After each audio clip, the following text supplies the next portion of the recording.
Kimga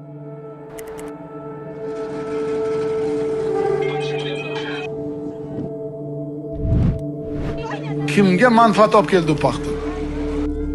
Millatimizga manfaat olib kelgan yo'q. Balo, azob olib keldi. 100 yillik tizimni 2 yilda olib tashladik. Og'ir edi bu, lekin shu qarorni qildik. Bo'lar ekan-ku hozir. Eng katta boylik bu aql, zakovat va ilm.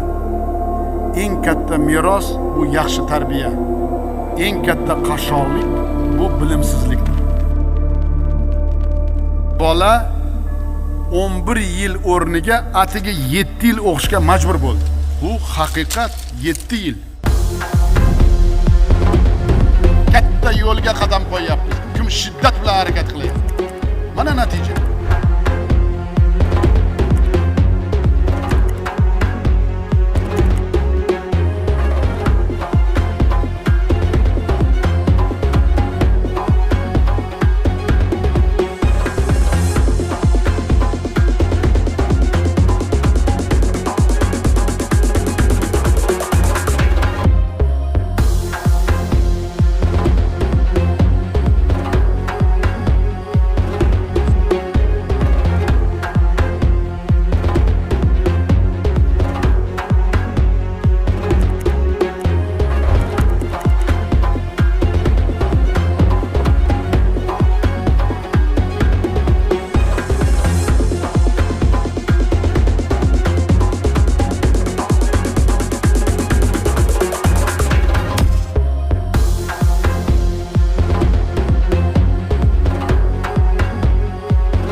Bilasizlarmi?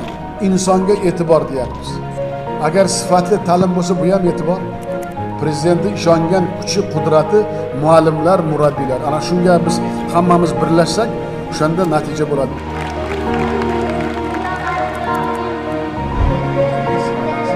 Maktab qurib berishimiz shart, lekin ichidagi muhit, ichidagi ta'lim, ichidagi